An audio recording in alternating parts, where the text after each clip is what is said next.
Halo semuanya, kembali lagi dengan channel video Bekesah. Baiklah teman-teman sekalian, sebelumnya aku ingin mengucapkan selamat sekali lagi kepada teman-teman yang sudah dinyatakan lulus, baik itu di tahap SKD maupun SKB ya teman-teman ya.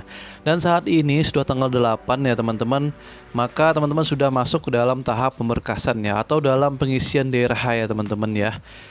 Dan aku pastikan juga untuk teman-teman sekalian sudah mengumpulkan semua berkas atau dokumen-dokumen yang diminta oleh panitia penyelenggara, baik itu di daerah maupun di pusat ya teman-teman ya. Baiklah, sebelum itu jangan lupa untuk di subscribe terlebih dahulu, dan jangan lupa juga untuk menekan tombol loncengnya, karena teman-teman akan mendapatkan notifikasi untuk videoku yang terbaru.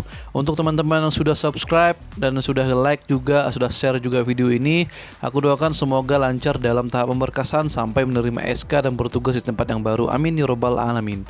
Baiklah, langsung saja kita ke pembahasannya. Oke, baiklah teman-teman, sebelum kita masuk ke pembahasannya, aku ingin sedikit menyampaikan ya teman-teman ya. Ada beberapa pertanyaan yang masuk langsung ke DM Instagram aku. Jadi langsung saja aku bahas di sini. Salah satunya itu adalah, Bang, untuk legalisir akreditasi ijazah SD, SMP, SMA, jika belum ada itu gimana, Bang? Mohon jawabannya. Nah, ini langsung saja aku bahas di sini ya teman-teman ya, terkait dengan akreditasi ijazah itu baik SD, SMP, SMA. Itu kalau misalkan teman-teman belum memiliki akreditasi untuk SD, SMP, SMA-nya, itu silahkan dikosongkan saja teman-teman ya, atau dikasih strip. Jadi tidak perlu diisi, karena itu juga hanya untuk mengisi biodatanya teman-teman sekalian. Nah, kecuali untuk yang S1 ya teman-teman ya, atau S2. Kalau misalkan formasinya S1, itu wajib untuk melampirkan akreditasi ya teman-teman ya. Jadi akreditasi itu menyesuaikan dengan kebutuhan atau syarat dari formasi ya teman-teman ya. Kalau misalkan formasinya itu mewajibkan untuk minimal akreditasi B, maka yang teman-teman lampirkan adalah akreditasi B teman-teman. Kalau misalkan akreditasinya teman-teman itu C, maka teman-teman sudah nyatakan gagal pada tahap ini ya teman-teman ya. Kalau misalkan akreditasinya A, itu makin bagus teman-teman, tidak masalah. Dan selanjutnya terkait dengan surat pernyataan, ada 5 poin ya teman-teman ya. Surat pernyataan 5 poin dan tidak pindah kerja selama 10 tahun. Nah, ini banyak juga yang bertanya, Bang, untuk pernyataan, surat pernyataan ini kita ngambilnya di mana? Kita harus menghubungi siapa, seperti itu. Nah, terkait dengan surat pernyataan ini, sebetulnya aku lupa ingat teman-teman.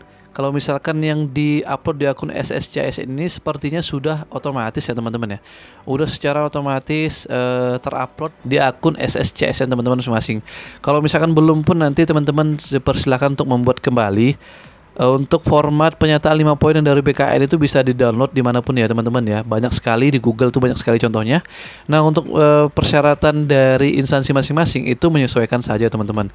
Dan biasanya yang dari instansi itu adalah surat pernyataan tidak pindah kerja selama 10 tahun, dan itu juga akan diberikan contohnya oleh instansi masing-masing seperti itu. Dan itu untuk scan-nya digabung ya teman-teman ya, baik itu surat pernyataan 5 poin dari BKN dan surat tidak pindah kerja selama 10 tahun dari BKD teman-teman masing-masing.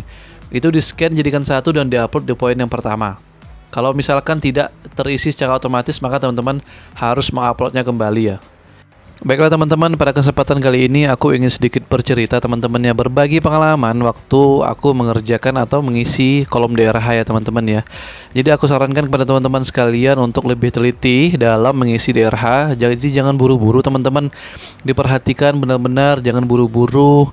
Karena kalau misalkan salah itu sangat fatal teman-teman. Fatal kenapa? Teman-teman juga sebetulnya teman-teman tidak dinyatakan langsung TMS ya, atau tidak memenuhi syarat, tidak. Akan tetapi teman-teman nantinya akan dinotif oleh BKD untuk dibenarkan atau diperbaiki terkait dengan data yang salah itu. Yang menjadi permasalahannya itu adalah ketika teman-teman salah mengisi daerah.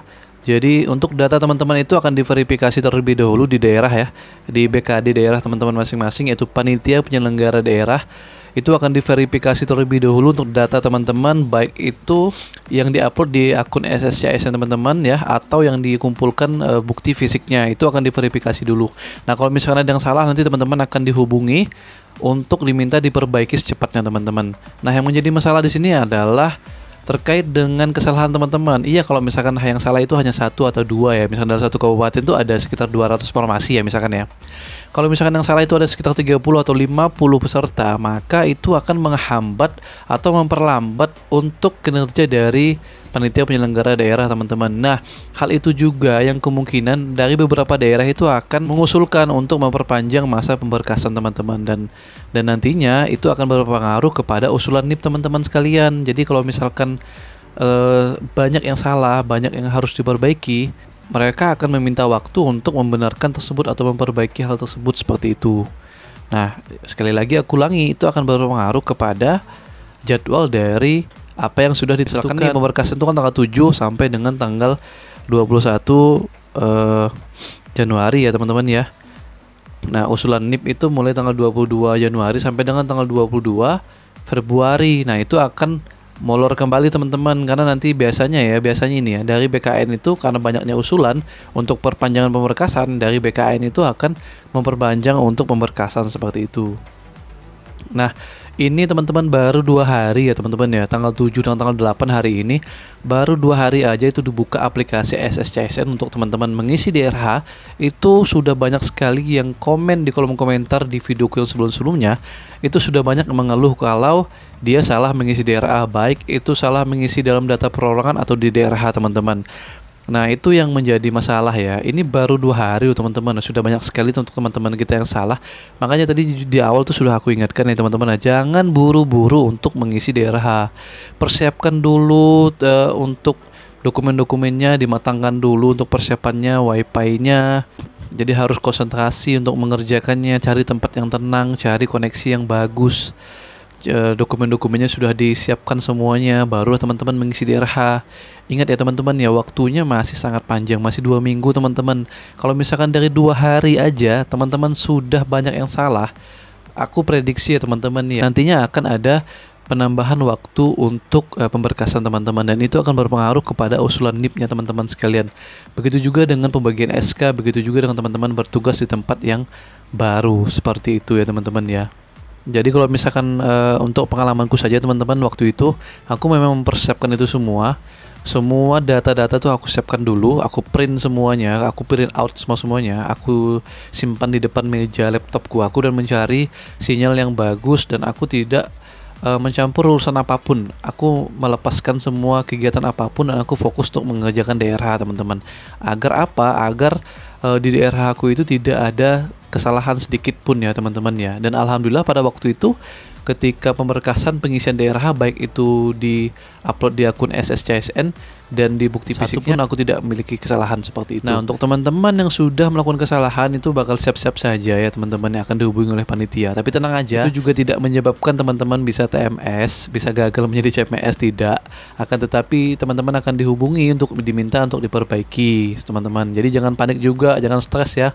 Jadi banyak juga yang DM di Instagram aku, banyak juga yang langsung komen di kolom komentar itu pakai emot-emot nangis apa segala macam. Teman-teman jangan cemas ya teman-teman ya, karena itu tidak menyebabkan teman-teman gagal dalam CMNS, asalkan teman-teman sudah memenuhi beberapa persyaratan dari formasi tersebut. Ada 5 poin tadi, 5 poin yang dari BKN ya, surat pernyataan 5 poin itu teman-teman tidak melanggar 1 poin pun, maka teman-teman sudah dinyatakan atau sudah bisa dipastikan lolos ke tahap selanjutnya, yaitu menerima SK dan bertugas di tempat yang baru. Nah, mungkin itu sedikit